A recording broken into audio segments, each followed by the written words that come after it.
Hello, my name is Autumn Brown, and I am a researcher with Oklahoma State's Oklahoma Oral History Research Project for our activism and education and the Civil Rights Movement Oral History Project. Today, January 28, 2020, I am meeting with Joyce Henderson to discuss her experiences with school desegregation in Oklahoma City. Ms. Henderson, thanks so much for talking with me today. Let's start by just telling me a little bit about yourself, like where were you born, a little bit about your family. Okay. My name is Joyce Ann Henderson. My maiden name was Johnson, so I was Joyce Johnson, born in Oklahoma City, but reared in Spence, Oklahoma. In fact, we like to say in Green Pastures because that's the community I grew up in. And my parents are Eddie and Fanny Johnson, and they live today. My dad is 94 years old. My mother's 93 years old. And they will celebrate their 74th wedding anniversary on that other date, 9/11, September the 11th. I am from a family of 4 girls. All 4 of us are graduates of Langston University. I'm the oldest of the 4 girls. We have no brothers, but we had sons. So my parents have 4 grandsons, all college graduates. One from Oklahoma State University, and his name is Kevin Henderson. So that gives you a little bit about my parents and my family. I am a graduate of Dunjee High School. I attended Dunjee as well as my parents graduated from Dunjee. My 3 sisters graduated from Dunjee, and we went there from grades 1 through 12. They didn't have kindergarten back in my day. So that tells you how much we are in the community and involved in the community. Right now I live in Oklahoma City. My husband is from Lawton, Oklahoma. And we are the parents, as I stated earlier, of 2 sons. One graduate of Oklahoma State, the other one from Missouri Southern State University in Joplin. And between the 2 sons, we have 5 grandchildren and 1 daughter-in-law. So that's my family, and I'm very proud of my family. At this time, we are all busy doing something. So that's where we are. Awesome. So can you describe the community, what the community was like when you were growing up? As I stated, we are a product of Dunjee, Green Pastures community in Spence, Oklahoma. A lot of people get confused. Well, where is Spence? Well, I hear about Nakoma Park. What's Nakoma Park? What's Choctaw? Dunjee School was in the Choctaw School District. And I tell them that because at that time, Choctaw School District had a segregated school, and that school was Dunjee. And many people have been amazed because they assumed that we were in the Oklahoma City public schools all that time, which we were not. But the Oklahoma City School District annexed the Dunjee School into their district in 1969. I had the privilege when I graduated from Langston University to go back, and my first teaching job was at my alma mater, Dunjee School. And that to me is an honor because not many can graduate from school and go back and teach at the school they graduated from. So I had that honor. I was a history teacher, and I love to tell people my foundation at Dunjee prepared me for life, because I also had a teacher by the name of Clara Luper. Clara Luper was my teacher starting in the 7th grade. And anyone will tell you, if you had Clara Luper as a teacher, we all have our stories. But I can assure you, being a student of Clara Luper and the Nancy Randolphs, and the list goes on, because we had, I considered, the best teachers you could have in that field. Can you tell me your story with Clara Luper? Well, when you are a student and she's the history teacher, I tell people she brought history to life. You didn't just go in and you took history, bored to death. Whatever the topic, you can believe Clara Luper brought it to life. I don't care if we were talking about the land run in Oklahoma, if we were talking about desegregation, etc. Well, we had an edge. We didn't know she was famous. She was just our teacher. But she challenged all of us to become members of the NAACP Youth Council. And many of us took advantage of that. That's how I got started in the sit-in movement, because I was a member of the NAACP Youth Council. I am not one of the original 13 students that started the march August 1958, but we came on board later on. And as I stated, once she gave you that invitation, many of us accepted. And because of that, my weekends included picketing downtown Oklahoma City. And she was our leader. And I like to tell people, really, not to participate wasn't an option, because she was a strong person to tell you why you needed to participate. I can assure you, you didn't just march. Everything was, there's a reason why we're doing this. And our mission was to desegregate Oklahoma City. It didn't take a rocket scientist to say, we should have separate water fountains. We should have separate bathrooms. We understood something is wrong with that picture. And because something is wrong with that picture, we're going to do something about it.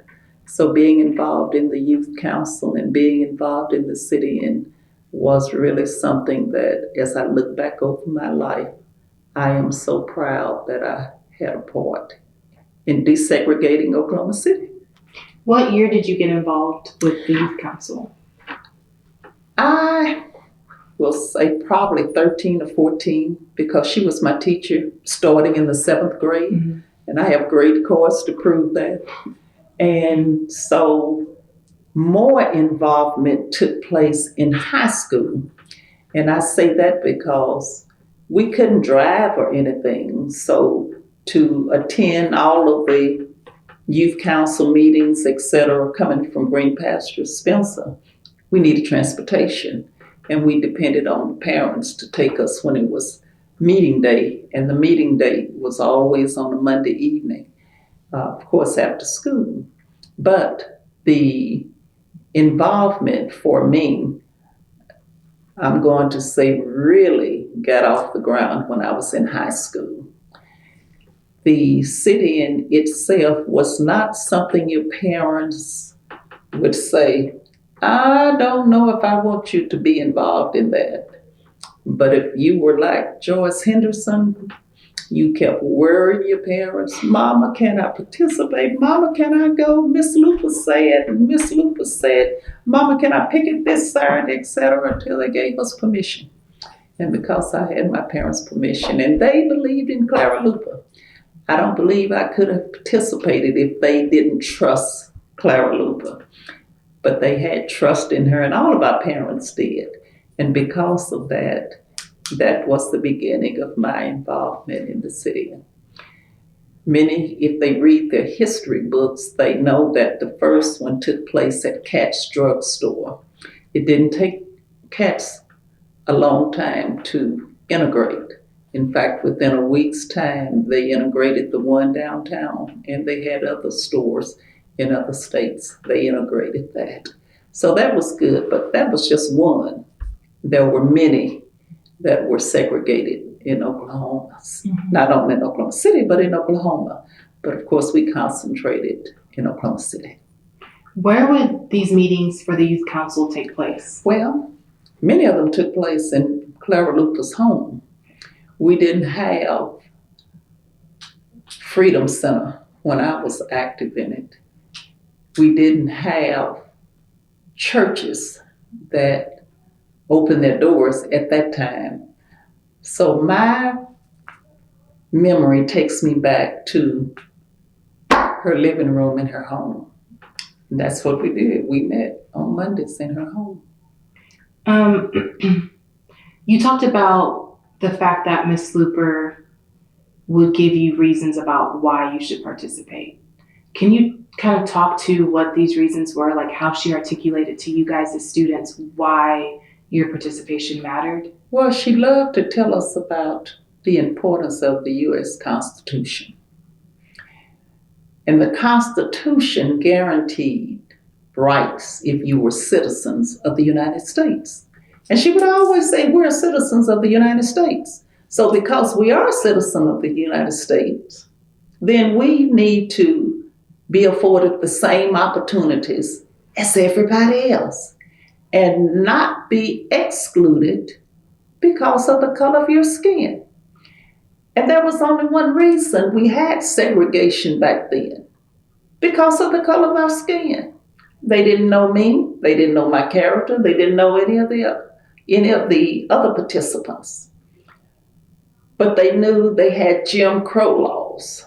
And those laws that Oklahoma had back then said if you were Black, you could not go to the same schools as other races. You could not go into the restaurants because of the color of your skin. You could not live in certain areas of Oklahoma City because of the color of your skin. You could not enjoy the recreational facilities because of the color of your skin. So when you looked at that, Clara Luper would talk about that in the classroom, that we were citizens of the United States. And she would point out that Constitution, and the Constitution was always on the right side of law. So she made us understand that. And because of that, it wasn't difficult for us to participate because of that teaching. And that was the basic teaching of all of us participating, that we should be included and not excluded because of the color of our skin. Right. Mm-hmm. You talked about how persistent you were with your parents and the fact that they trusted Miss Luper. And that seems to be what a lot of folks say about Miss Luper. Like, we trusted her, our parents trusted us with her. So can you speak to how she was able to garner like the community's trust to essentially take their babies out into this? I think young people, and because I ended up in education and proud to be an educator, your students tell your story. You don't have to say anything. Your students will tell the story of teachers.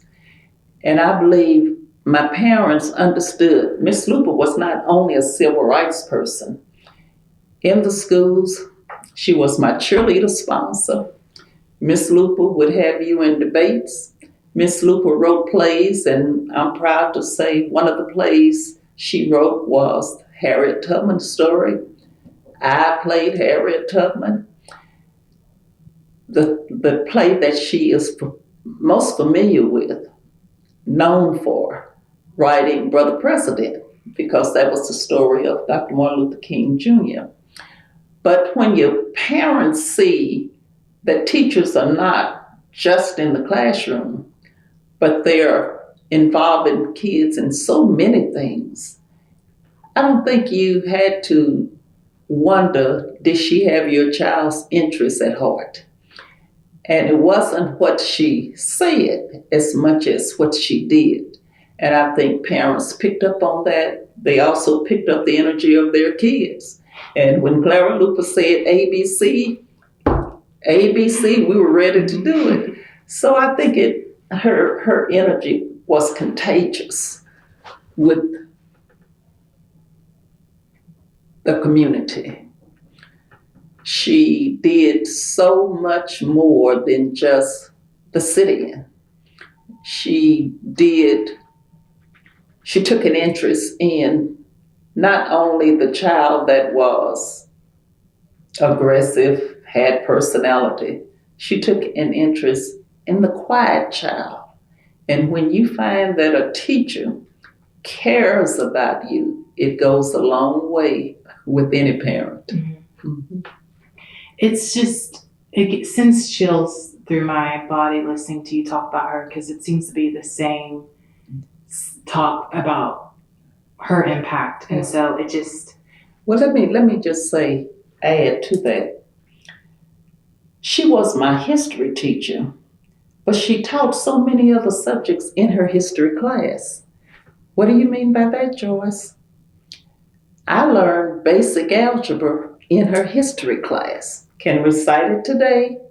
She would say, and we had to learn the rules of algebra, basic rules of algebra. If you add, change the sign of the subtrahend and subtract. If you were to subtract, change the sign of the subtrahend and do what you did in addition. If the signs are alike, you add. If they're not alike, you subtract. Those are some things. That's one. She taught us how to type in her history class. We didn't have typewriters, but she taught us our home row keys. She wrote the home row keys on the chalkboard. And she would say, okay, let's type. And she'd call off a letter, A, S. And if you hit the wrong letter on the table, you knew it because she taught you your home row keys on your hand, both hands. So I learned how to do basic typing in her classroom.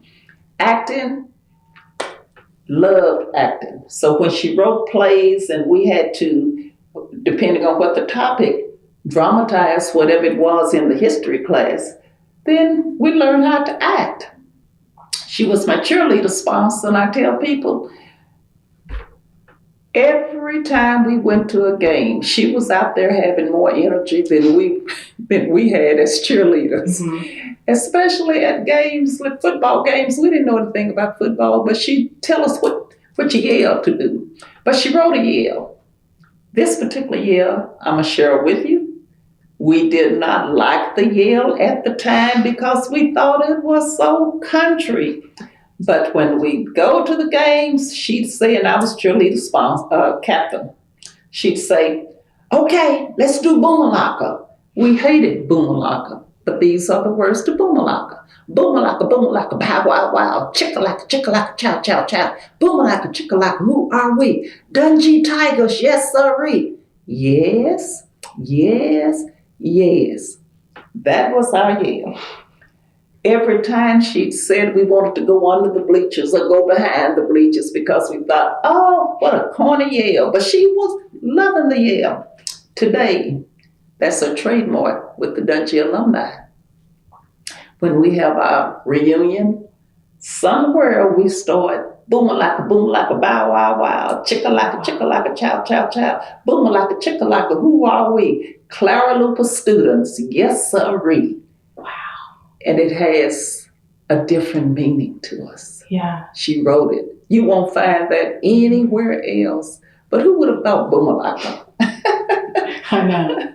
But that was... But the fact that you remember it. Yeah, we remember it. And I have, being a teacher in history, becoming an administrator in my life, being a high school principal, 5 different schools. They did not have pep assemblies unless I was in there leading a yell. Those were the same yells Clara Luper taught us when we were in her class, or when we were at Dunjee School. So that's one of those things I tell people, you can pass on legacy. Yeah. And today, if we had a reunion with any of my Northeast students, with any of my Classen students, with any of my Star Spencer students, they want me to do some of those old yells. Now, I didn't teach them boomalaka, but I taught those other yells like I said V, I said V, I. In every school, although they were old, they were new yells to them, so they enjoyed them. Wow, that's awesome. So would you say you were in 7th grade when you became aware of the civil rights activism happening in the community, or did you know before? I would say I became aware in the 7th grade because I didn't know Miss Luper really. And you knew her, but I can almost remember when I got in her classroom because she would put the fear of God in you. You didn't go in there thinking you were going to clown or do anything. She had energy, and her basic philosophy: you are going to learn in this classroom. In high school, however, I recall more because she was back then you had classroom sponsors. And those sponsors took you on from the ninth grade till you graduated. Then they would start back to the ninth grade. So she became our homeroom teacher. That's when I really connected with her. Because not only would you meet in her class for a subject matter, but you met with her every morning because she was your homeroom teacher. And we had to meet in her class before the day got started with other classes. I can tell you, being a homeroom teacher, she put in us the importance of being competitive because we wanted our homeroom to always beat the other homeroom. So regardless of what was going on, whether you're talking about your grades, whether you're raising money for contests, etc., she instilled in us, we got to win, and we believed we had to win. So we did everything needed to do that. And so you look at students of Clara Lupa, the one thing that she made us know we could be leaders. And I believe you'll find many of her students leaders in different areas in their lives today. Whether that's in church, whether that's on the job, whether that's in clubs, organizations, it doesn't matter. She gave us a sense of leadership. And because she gave us that we could do it and that self-confidence, we feel like we could take on the world. Mm-hmm. I told you about all of the classes she taught within her class. Today you would call that interdisciplinary teaching. But in her class, she also taught us the importance of giving back. She would always say, bring somebody along with you. And don't ever feel like you're so good or you are this and that you're looking down on anybody, because we have an obligation, as I look back, to help others when you move forward. Give you a good example. When we attended national NAACP conventions, we didn't have the money, but Clara Luper would always have some way of getting donations. And whatever little money we had, we put it all in the pot. And she made sure everybody had the same amount of money that day.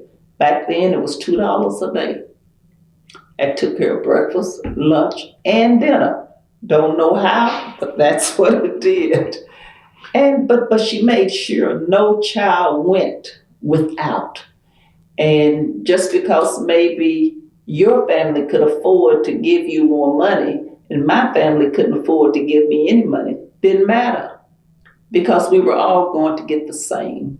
And you watched how she operated, what she did in her life, and you couldn't help but pick up some of those traits for your life and use those same qualities as you interacted with young people, as you interacted with anybody. And so those were examples she set for us, and you won't ever forget them. You never will. Now, let me tell you one important thing. I had the opportunity to go outside of the state of Oklahoma. Many of us did, if you were Dunjee students, and participated in the Youth Council. I had the opportunity to go to New York, had the opportunity to go to Minnesota because that's where the national conventions were.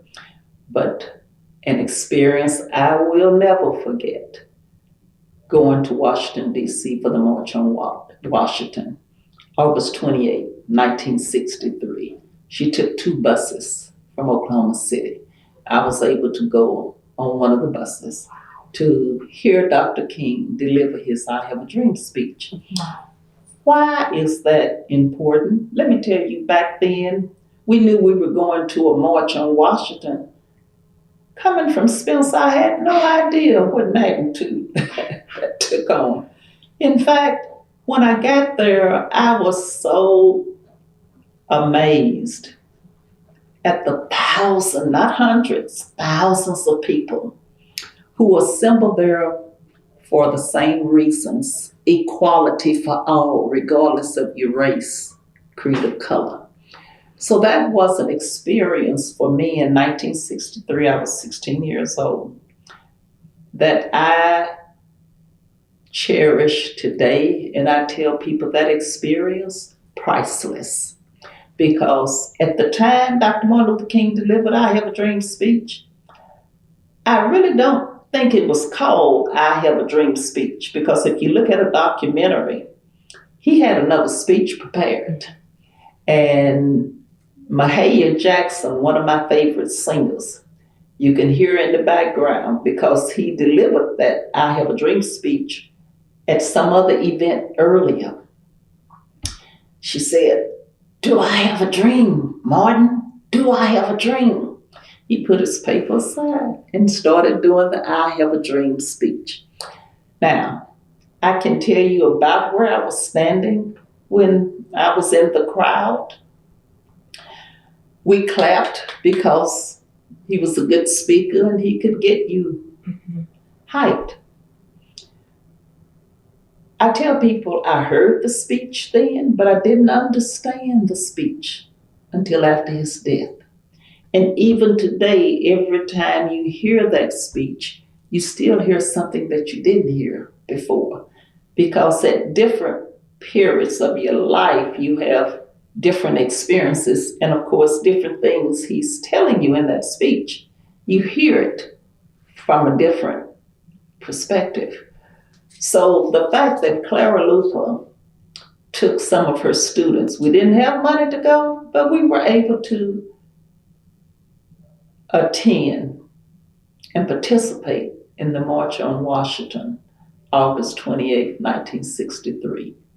I speak today to many students because they read about it, they hear about it, they see it on television, but when they can see somebody who was actually there, it means so much because their little eyes are saying, "You were there," as if that was 100 years ago. Exactly. It puts into perspective that this is within a generation or two of your lifetime. That's right. Like, people are still living from an era where Jim Crow was legally okay. That's right. So and it wasn't just here in Oklahoma. It was nationwide.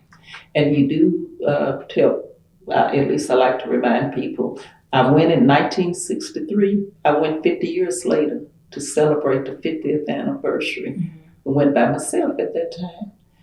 But when I heard about it, it was like, oh, has it been 50 years? Because you don't go thinking, oh, 50 years later, I'm coming back. 50 years later, I tried to stand where I stood 50 years before. Wow. And I can tell you that gives you a chilling effect. One thing you said about Miss Luper's class is this interdisciplinary concept. Mm-hmm. Like, she was a history teacher, but she taught so much. And you talked about her being caring. And there are so many titles attached to her style of teaching that she and other Black female teachers don't get credit for. So that interdisciplinary, that liberatory pedagogy, that womanist style of teaching, that are all studied in teacher ed programs without giving credence to the women who employed those strategies. Mm-hmm. And so that's part of what I want to get at, is to give credit to who invented those styles of teaching. They didn't have those fancy names back then. They just taught. They taught and they used the resources that they had. And they did it. You know, you have IEPs now for special students, etc. But good teachers identified their own IEP for you. Mm-hmm. Miss Luper would tell me all the time, she said, "Joyce, you were a stutterer." I don't recall stuttering. I was probably scared because she called my name, but she said I did, probably did. I don't remember it, but if she said it, I believe it. And so because of that, she did everything she could to make me talk more and get comfortable with talking. In Clara Luper's class, you did not talk and say,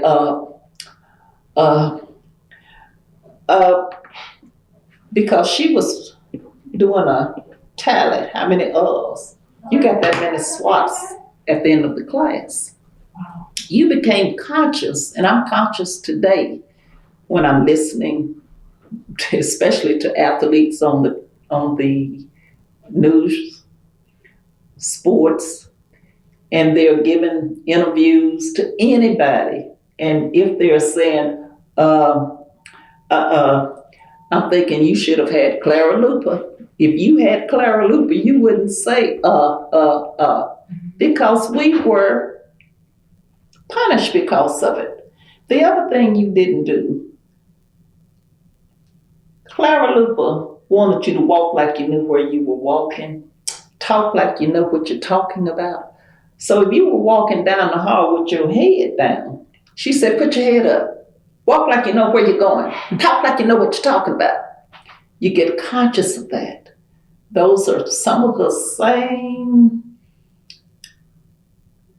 practices that I use because it was modeled for me. And today, I'm proud to say those, like you say, strategies and methods that she used, they were successful in her day, and they can be successful today.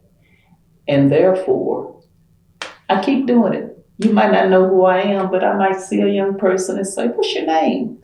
And interact in a way, oh, you're going to encouragement. Or just something to, like you say, I see you, you are important, and you can be successful because I see you. Not everybody else might see you the way, but somebody's going to come back and say, that lady said whatever. You add on to the rest of it. Wow. So what was your experience like in segregated schooling? With Brown versus Board of Education, there was such hoopla around unequal funding and subpar education. So you've talked so much about Miss Luper and her impact and the education that you were able to receive from her, but all around in its totality, Dunjee being a segregated school, what was it like? Let me say, Brown versus Board of Education, 1954, separate but equal. Well, we knew that changed historically. I feel like maybe I shouldn't say this, but integration was a blessing and a curse. What do you mean? When we had our teachers, and we had the best teachers, they took care of you, the whole person. When we integrated, our great teachers were taken away from those schools. And of course, they were scattered in all other schools. But then you weren't with teachers looking at the whole person like we had when we had segregated schools. So the caring and the nurturing, I sincerely feel we lost when we desegregated. That's not all teachers, but I can assure you in your Black schools, you knew you were going to see those teachers in churches and shopping centers. You were going to see them outside of the school, the classroom. You don't see that now, a sense of community. And when we integrated, we broke up the communities. We broke up the neighborhoods. And that's where I think we started losing so many of our young people. So that's why I say integration is good. I don't want to go back to segregation. I wish we could have desegregated in a different manner.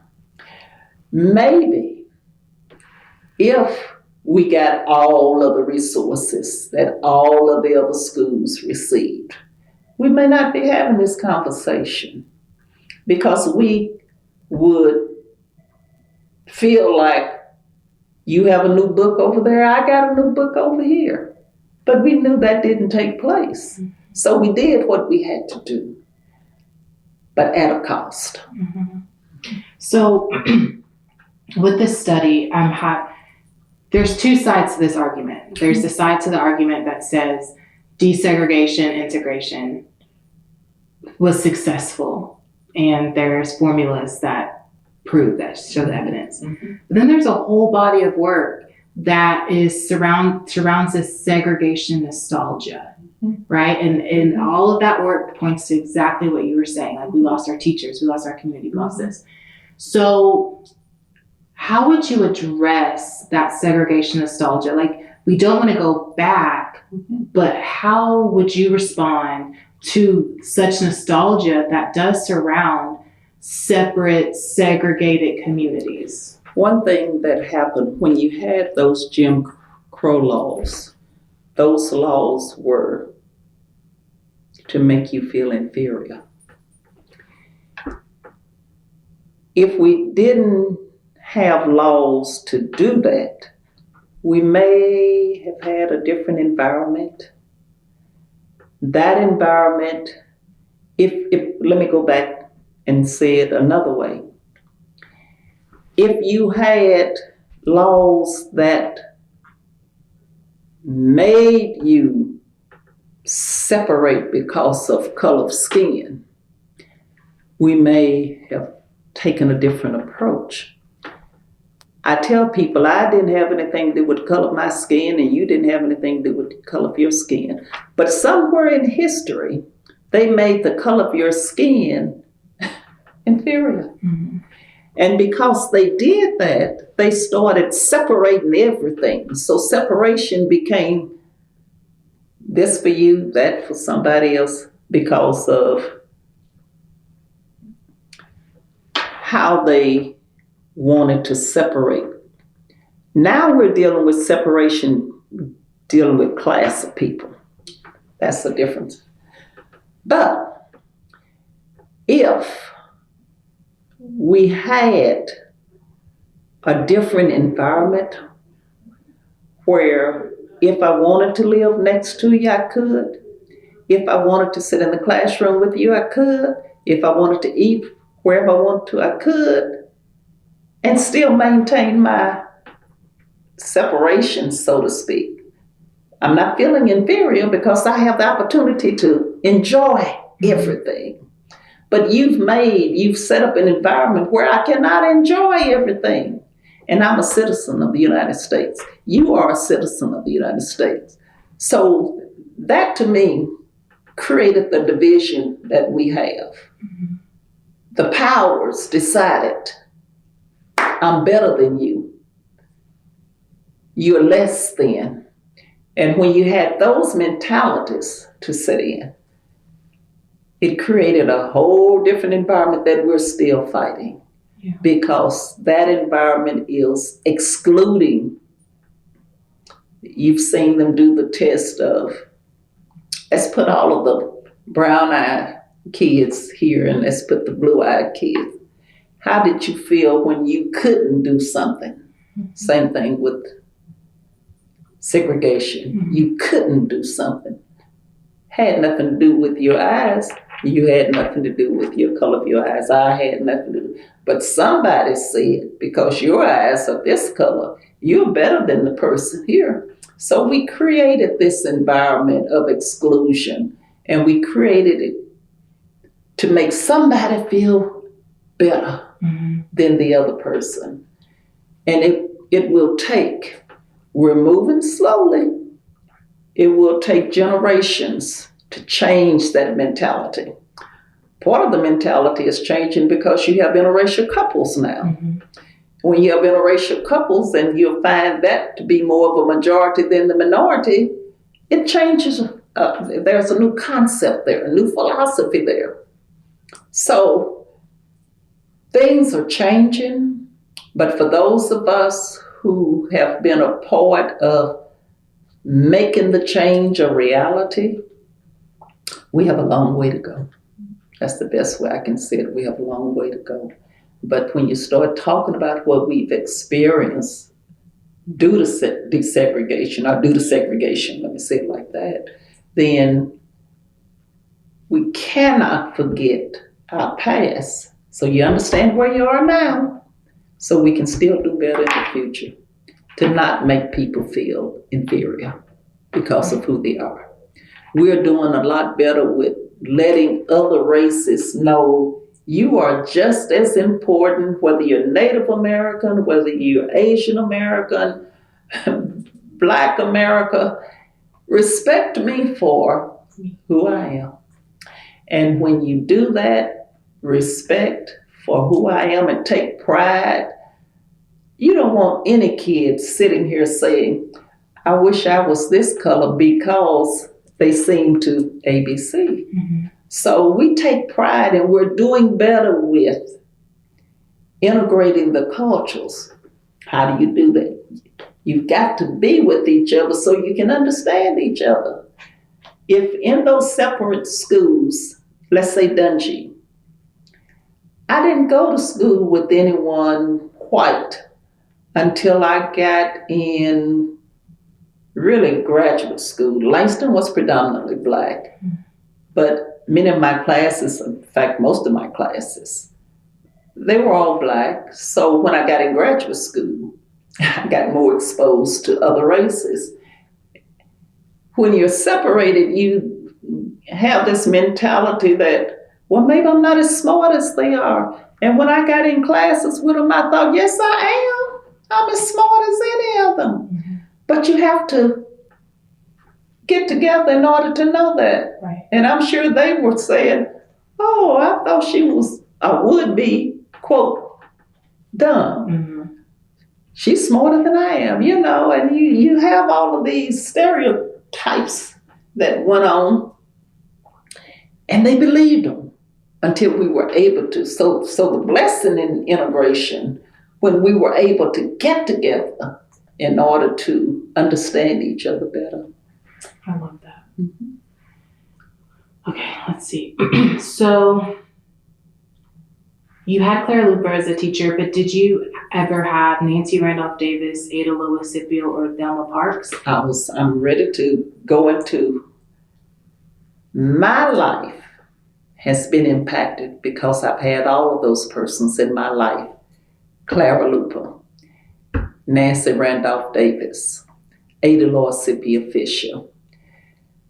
Thelma Parks, I had the opportunity to speak at her funeral, was part of her because she was on the board of Oklahoma City School District for many, many, many years. And we are sorority sisters. And of course, we were in Phi Delta Kappa, National Sorority Phi Delta Kappa together. When you've had these strong persons in your life, they become role models for you. At Dunjee School alone, you had Clara Lupa and Nancy Randolph teaching at Dunjee. Nancy Randolph Davis was my home economics teacher, and she taught there probably 25 years, probably 20 years for Miss Lupa. She's an icon. Clara Lupa icon. We didn't know that. We knew they were our teachers. At that time, we didn't know Nancy Davis was the first African American to be admitted at Oklahoma State University. We knew Clara Luper was part of the sit-in, but you know that. Mm-hmm. They're our teachers. Ada Lois Scipio Fisher. I went to Langston University. I majored in social studies.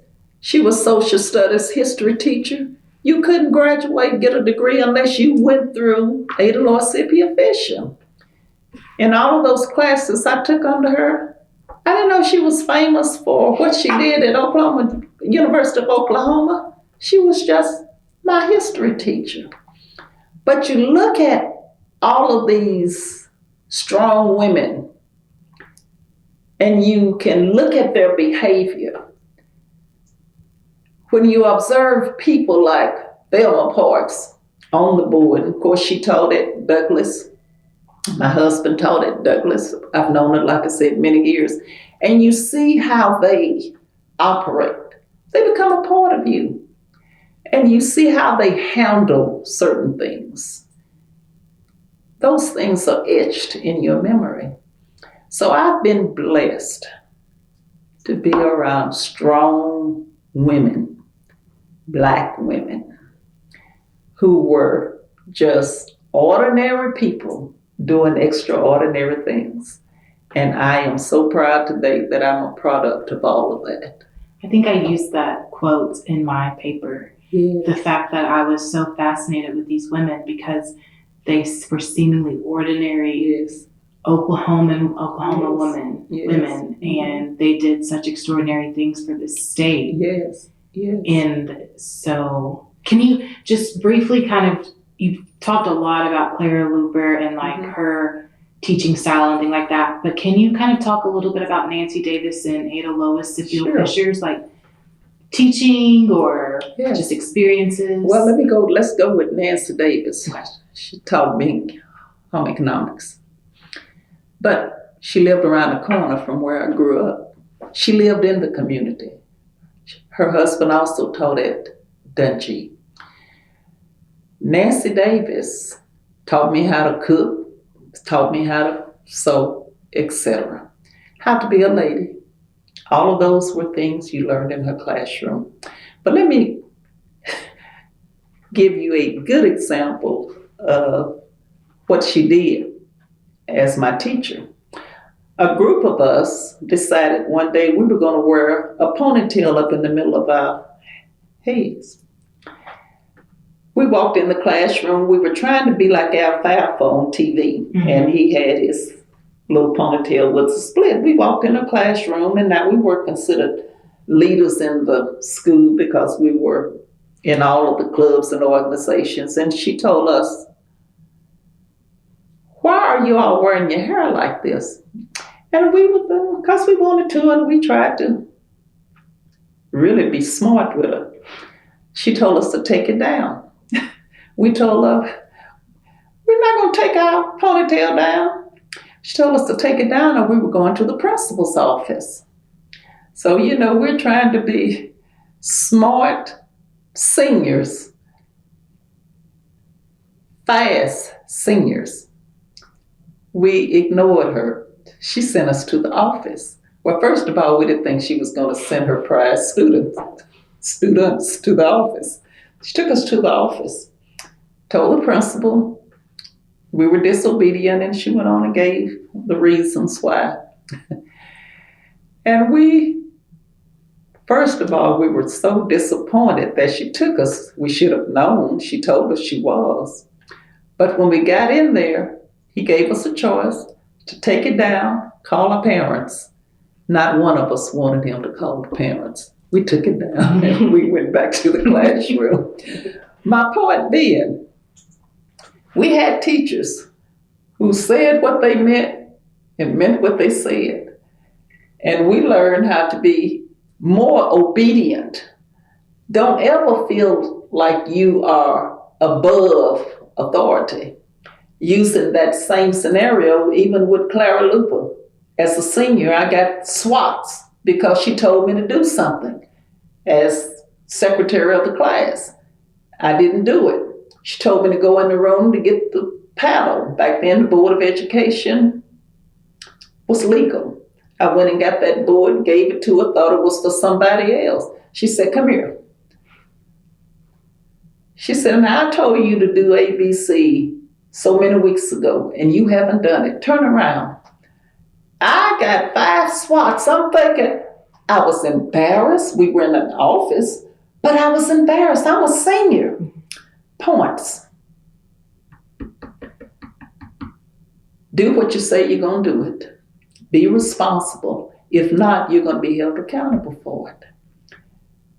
Under Nancy Davis, today, I want to keep my house in order because back then, being my home economics teacher, and she was a vocational teacher, she could drop by your house, give you a grade depending on the condition of your house. You didn't need a pretty house. She just wanted you to have a clean, orderly house.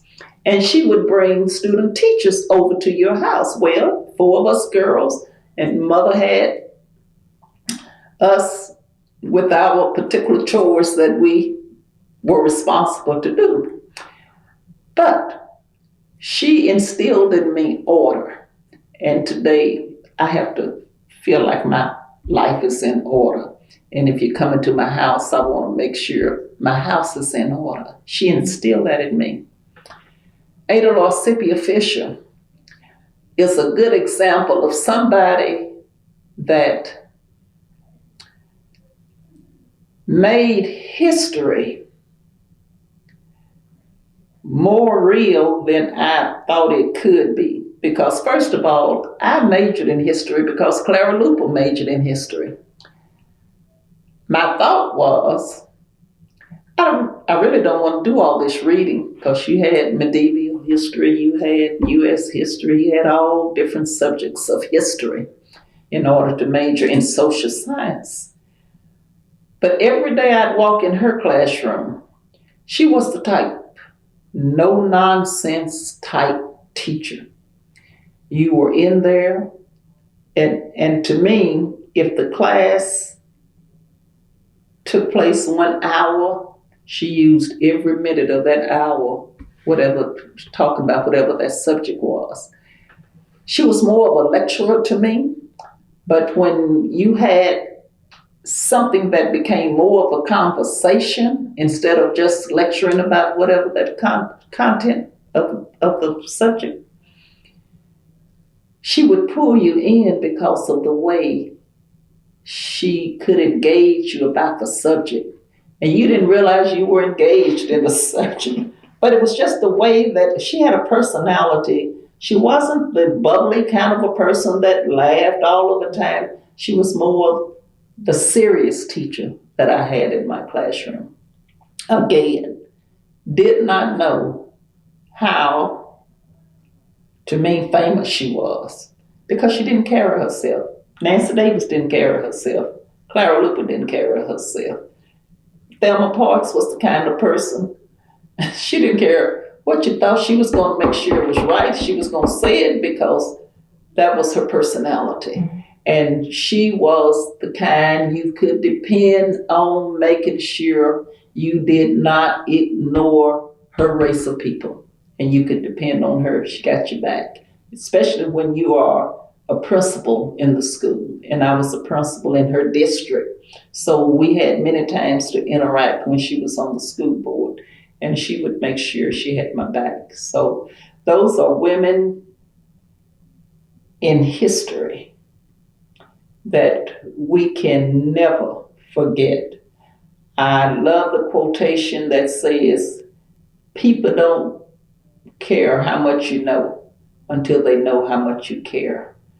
I feel like each one of those women cared about who I was, and I'm sure they did about every student they had. Wow. Okay, let's see. We've already talked about.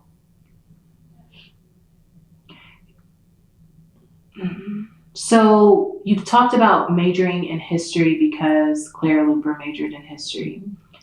But can you kind of talk a little bit, like elaborate a little bit more about like your post-secondary school experiences and maybe some barriers you had to face?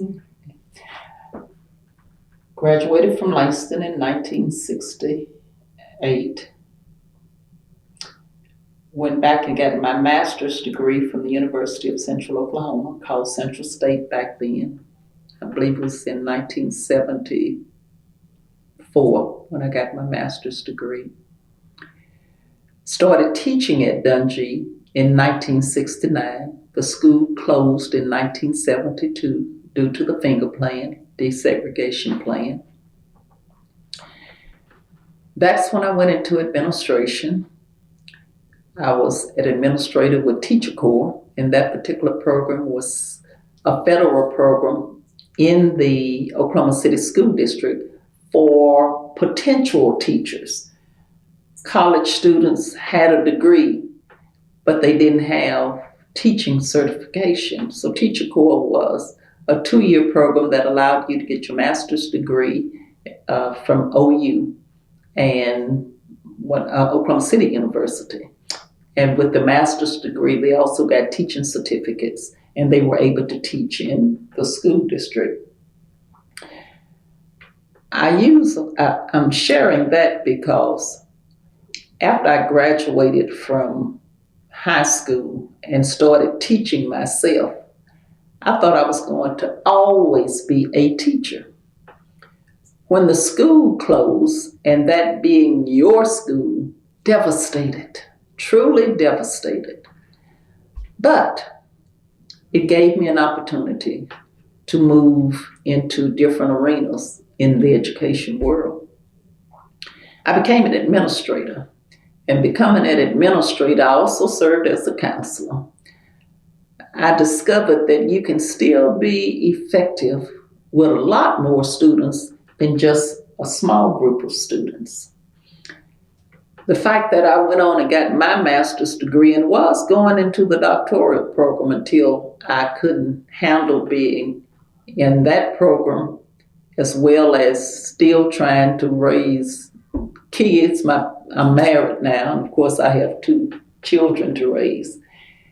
And I was trying to be superwoman, but something said, you got to let something go. So I did. I was doing it at OU. But as I look back over all of that, my experience and experiences that I had in the education arena, I go back and feel like I was successful with it. I was successful because of the teachers I had to be role models for me. And what you learn in this profession, you can't do it by yourself. You've got to depend on your role models, so to speak, especially if they were teachers. You've got to depend on doing what worked for you, passing it on to other students. And I think I did that with many of my students, because today they will quote something I said or tells me about what I did that I don't remember, but because you told me I did it, I believe you.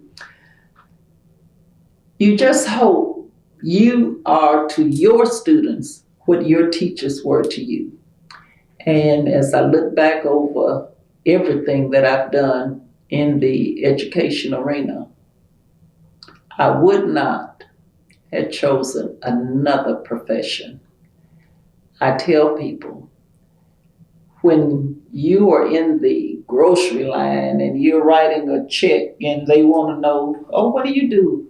So, oh, I'm just a teacher. What do you mean you're just a teacher? You're more than just a teacher. All other professions have to come through you. And because all other professions have to come through you, you are more than just a teacher. You are a teacher with great pride. Mm-hmm. That's where I am. That's beautiful. So is there anything else that, to finish it off, is there anything else that you would want either your legacy to be remembered by, Clara Luper, Nancy Davis, Ada Lois, Thelma Park, segregation? Like, is there anything you want to close with or end with? I would want to close with this statement. People don't care what you know until they know how much you care. I said it earlier, and I would like for all of my students to know that I cared about them. And I believe they would ditto that I cared for them. The one thing about the profession when you've had role models to help you in your profession. The foundation started when I was a kid. So things that took place in my life, I developed them when I became an adult. And when I look at the Clara Lupers in my life, the Nancy Davis, the NAACP officials, the Thelma Parks, and there are so many others, Los Angeles Joseph, there are just so many others who played a role in who I am. If it hadn't been for my parents who provided us with the means to get an education, we wouldn't be having this conversation. Well, thank you so much for talking with me today. I really appreciate